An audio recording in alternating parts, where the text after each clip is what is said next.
நேர்களே, நாம தொடர்ந்து பல செய்திகளை காசா விவகாரத்தில் சொல்லிக் கொண்டிருந்தாலும் பெஞ்சமின் நெத்தானியாகும் பென் கேவிரும் அவருடைய பெசலில் ஸ்மோட்ரிச் போன்ற கடுமையான தீவிரவாதிகள்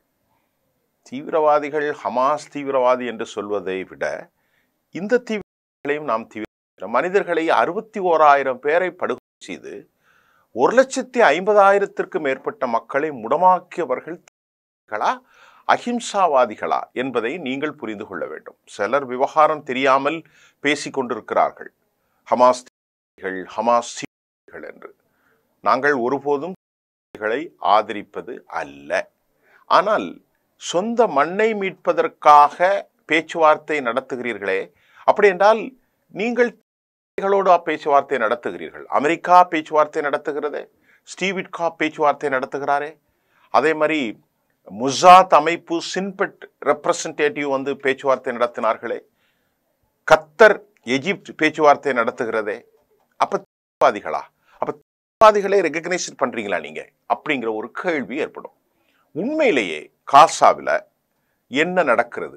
நாம நேற்று பேசணும், செப்டம்பர் 1-2 60,000 போர் வீரர்கள், அதற்கு 44 நாள் கழித்து 20,000 போர் வீரர்கள், இப்படியே அவர்கள் கதைகளை சொல்லிக் கொண்டிருக்கிறார்கள்.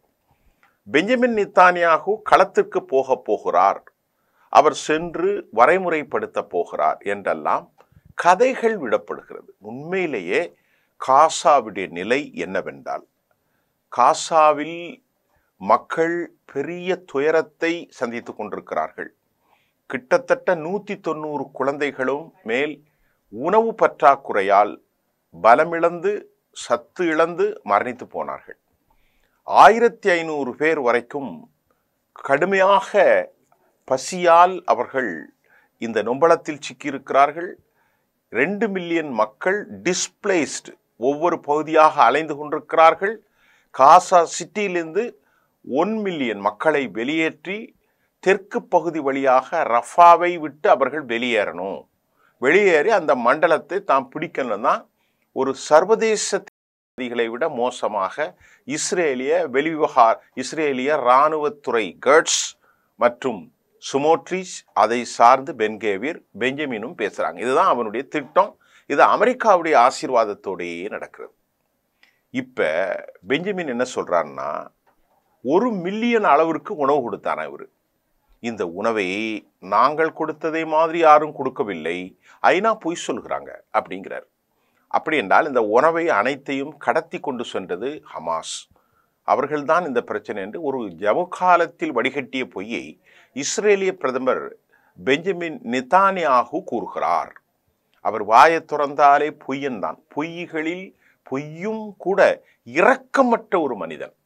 சரிதான், ஒரு குழந்தைகள், ஒரு பூனைக்குட்டி இறந்து போனாலே நமக்கெல்லாம் பல நாட்கள் உணவு உண்ண முடியாது. ஆனால் இவ்வளவு பேர்களை செய்த பிறகும் இத்தனை பெண்கள், கர்ப்பிணிகள், வயதானவர்கள் எல்லாவற்றையும் போட்டு படுகொலைகளை நிகழ்த்திவிட்டு கோர்ட்டும் ஷூட்டும் போட்டுக்கொண்டு இவர்களால் எப்படி தியானிக்கவும் பயணிக்கவும் இறை நம்பிக்கைக்கு உரித்தானவர்களாகவும் இருக்க முடியும்? இந்த கேள்விக்கு பதிலே இல்லை தோழர்களே. ஒரு விசேடமான ஒரு படைப்பாக இவனெல்லாம் இருக்க போய் தான் இவ்வளவு மனத்திடமாக, கொஞ்சம் கூட இரக்கம் இல்லாமல் மக்களை இவர்களால் அழிக்க முடிகிறது என்பதுதான் முக்கியம். இந்த போரின் போக்கை யூகிக்கிற போது நேற்று களத்தில் 20,000 மேற்பட்ட ஹமாஸ் படைகள் அவர்கள் வந்திருக்கிறார்கள்.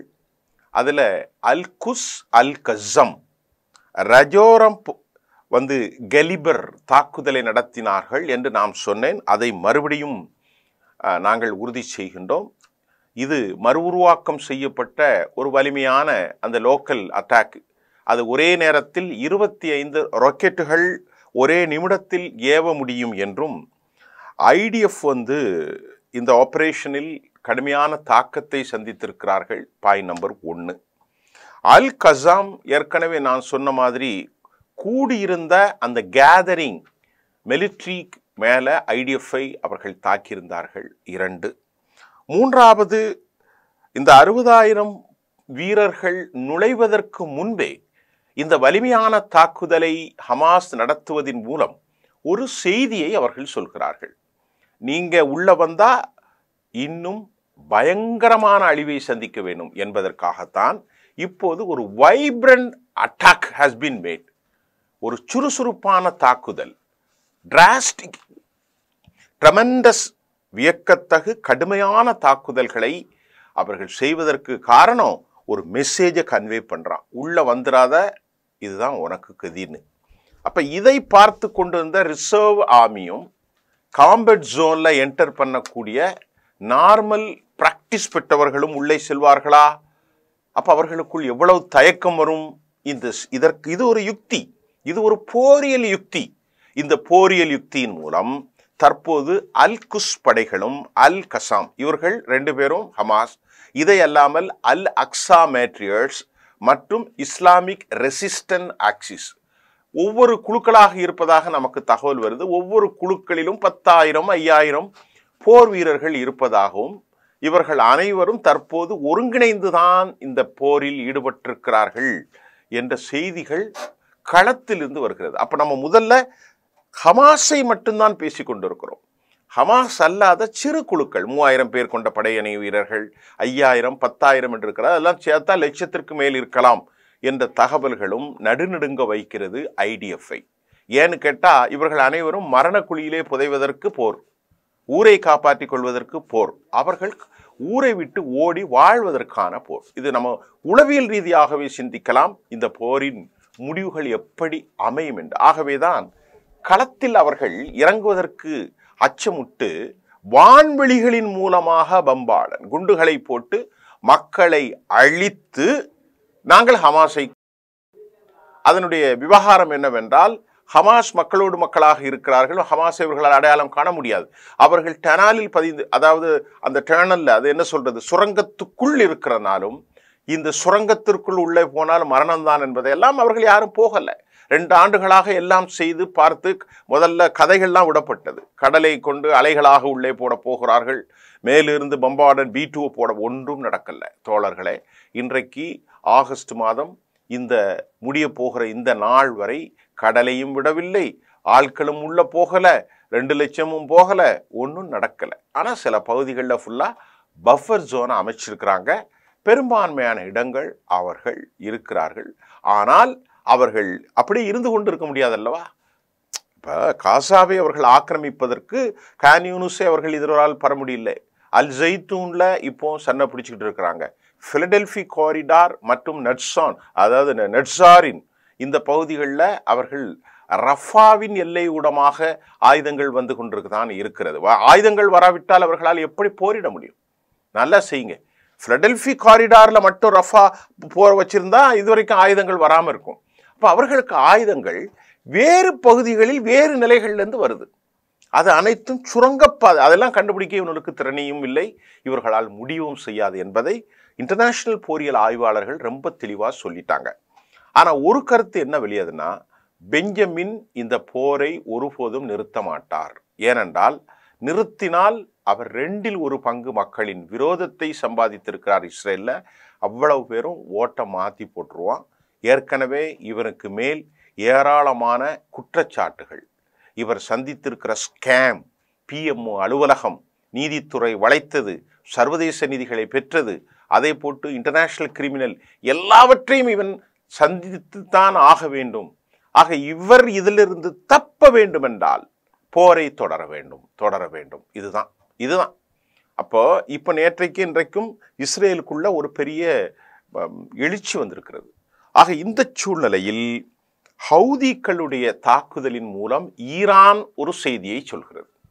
ஹவுதிகள் ஏர் டிஃபென்ஸ் சிஸ்டத்தை அவர்கள் தகடுபடியாக்கி அவர்கள் தாக்குதல் நடத்தி வந்திருப்பதும், மக்கள் அலறல் அடித்து கொண்டு ஓடுவதும் இது ஈரானுடைய செய்தியே அன்றி ஏமனுடைய செய்தி அல்ல. ஏனென்றால் அவர்கள் proxy his convey the message to international community. நீங்கள் கடும்போக்காக அடுத்து தாக்குதல் நடத்தினீர்கள் என்றால் நாங்களும் தாக்கல் நடத்த ப்ரிப்பேர்ட் ஆயிருக்கிறோங்கிற செய்தியை அவர்கள் சொல்லியிருக்கிறார்கள். தெற்கு இஸ்ரேலில் 20 இராணுவ நிலைகள் தளங்கள் மீதான தாக்குதல் நடந்திருப்பதாகவும் செய்திகள் வந்திருக்கிறது. அதுல இன்னொரு செய்தி என்னென்றால், இதுவரை ஹமாஸுக்கு யாரும் உதவி செய்யவில்லை. ஹிஸ்புல்லாக்கள் ஹசன் நஸ்ருல்லாவுடைய மரணத்திற்கு பின்பும் ஃபாத் ஷுக்கூர் மற்றும் அலி கராரி இன்னும் பலர் இறந்த பின்பு அவர்கள் மௌனமாக இருக்கிறார்கள். காரணம், அந்நாட்டினுடைய அரசாங்கத்தினுடைய கெடுபிடி, அவர்களுக்கு ஆயுதம் வந்த சிரியாவின் பஷர் அல் ஆசாத்தினுடைய ஆட்சி வீழ்ச்சி. இப்போது அகமது ஷார் என்கிற அபு முகமது அல் கொலானி அமெரிக்காவின் பிரக்ஷியாக மாறியிருக்கிறார். இது அவர்களுக்கு இடையூறு. ஆனால் ஏமன் சவுதியோடு பார்டரை பகிர்ந்து கொண்டிருக்கிறார்கள், மலை குன்றுகளில் இருக்கிறார்கள். அவர்களை எவராலும் ஒன்றும் செய்ய முடியல. அமெரிக்கா அவர்களோடு அக்ரிமெண்ட் போட்டிருக்கிறாங்க. இவர்கள் ஹுதைதா தொடர்பு போர்ட்ல தாக்குதல் நடத்தினாலும் அவர்களை ஒன்றும் செய்ய முடியவில்லை.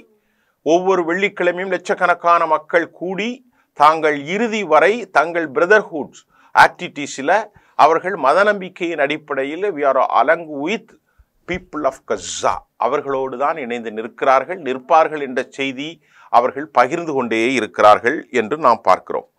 ஹவுதிகள் பெரிய சவாலாக இருப்பதை அமெரிக்கா உணர்ந்துதான் 1700 நிலைகளை தாக்கியும் ஒரு அக்ரிமெண்ட்டை சைன் பண்ணிட்டு மெதுவாக USS Hari Truman, USS Wilson, Carney Wilson போன்ற கப்பல்கள் எல்லாம் ஓடியது கடந்த கால வரலாறு. இன்று வரை யாரும் அந்த வளைகுடாக்களை அவர்களுடைய ரெட்சியை தாண்டி செங்கடலை தாண்டி வர முடியாத அளவிற்கு கைவசம் வைத்திருக்கிறார்கள். இது ஒரு பெரிய ஆச்சரியமான விவகாரம் தான். ஆகவே ஹவுதிகளை ஒன்றும் செய்ய முடியாது.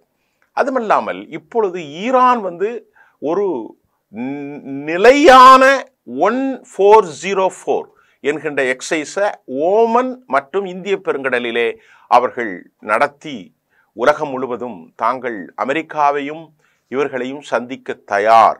Iran missile arsenals spread all across the world. தெஹ்ரானில் தாங்கள் சீக்ரெட் மிசைல் வைத்திருப்பதாகவும் மாற்று ஆயுதங்களை கண்டு இஸ்ரேல் பதட்டம் அடைந்திருக்கிறது. ஆகவே ஏற்கனவே பட்ட அனுபவங்கள் இஸ்ரேலுக்கு பெரும் புலிக்கரைச்சலை ஏற்படுத்தி இருக்கிறது. அதே நேரத்தில் நேற்று முன்தினம் Nasir Zadeh defence minister Nasir Zadeh அவருடைய பேச்சு, வி இன்வைட் அதாவது நாங்கள் advanced manoeuvrable warheads over the past years, முன்னார் காலத்தில் சூழ்ச்சி செய்யக்கூடிய அது என்ன சில நியூக்ளியர் வார்ஹெட்ஸ் எல்லாம் பண்ணியிருக்கிறோம்.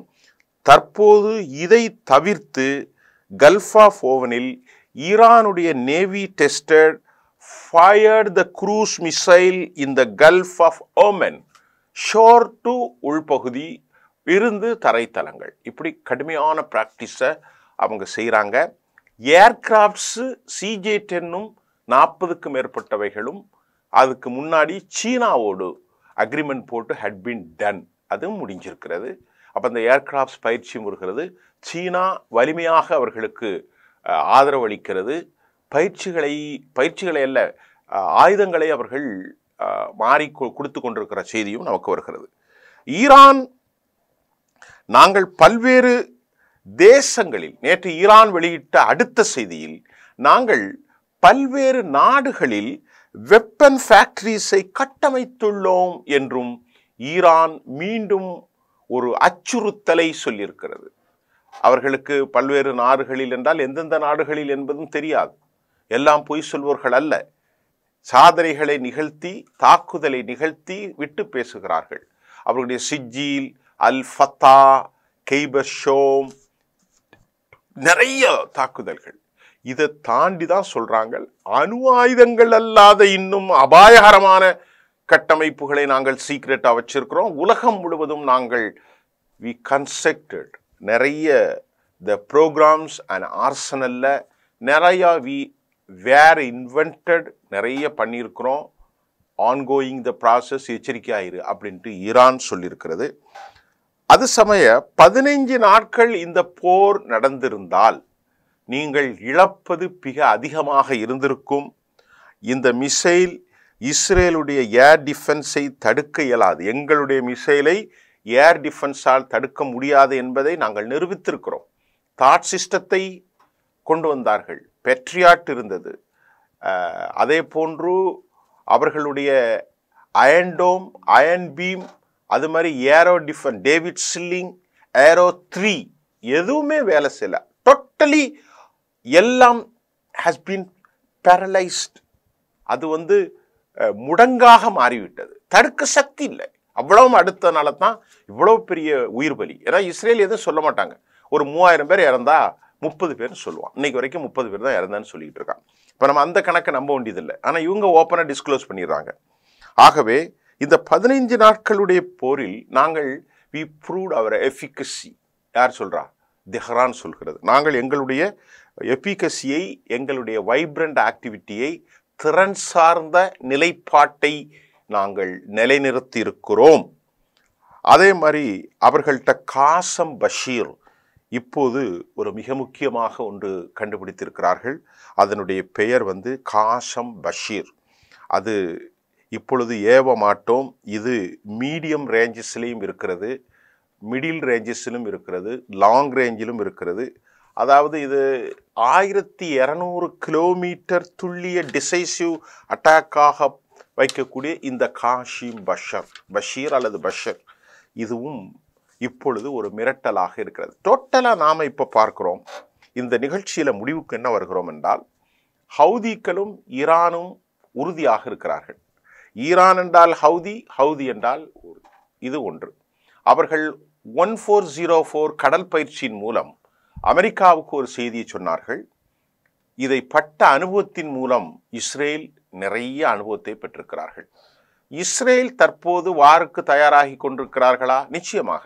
இஸ்ரேலும் ஈரானுடைய தாக்குதலை சந்திப்பதற்கு அவர்கள் தயாராகி வருகிறார்கள். அதில் எந்த மாற்றமும் இல்லை. அமெரிக்கா யார் உன்னோடு இருந்தாலும் இல்லாவிட்டாலும் நான் உனக்கு விமானத்தை அனுப்புவேன் என டொனால்ட் ட்ரம்ப் மேர ஸ்டேட்மெண்ட், அவருடைய மேனிஃபெஸ்டோ, அவருடைய அறிவிப்பானை, வாக்குறுதி கொடுக்கப்பட்டு விட்டது. சரி, இப்பொழுது ப்ரிப்பேர்ட் 2 நாடுகளுமே தயாராகி இருக்கிறார்கள்.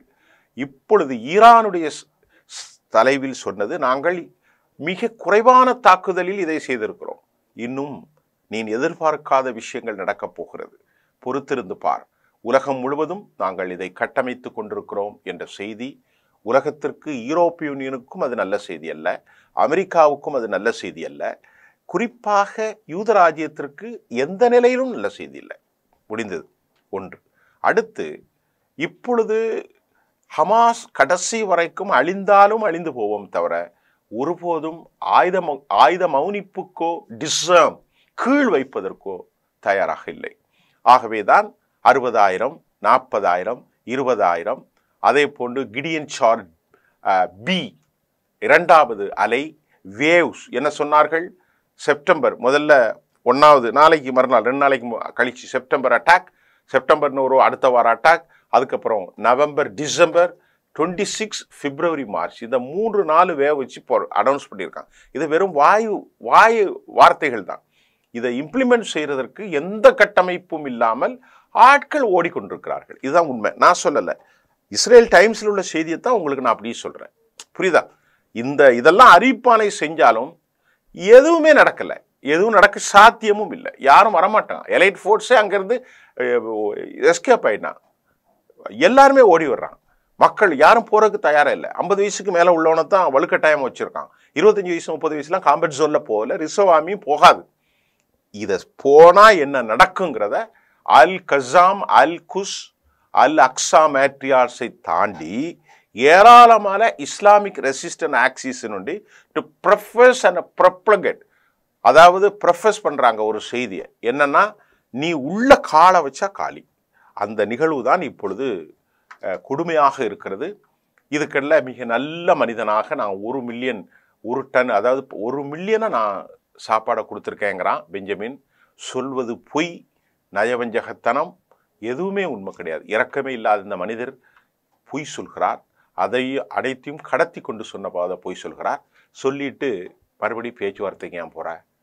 இவ்வளவு வேலை செஞ்சில்ல நீ, அடிச்சு அப்போ இதை வந்து புரிந்து கொள்ளுங்கள். இஸ்ரேல் வந்து மிகப்பெரிய துவேஷிகள் என்பதை இந்த செய்தியிலிருந்து புரிய முடியாது. ஏனென்று சொன்னால், பேச்சுவார்த்தை நீ ஏன் நடத்த போற?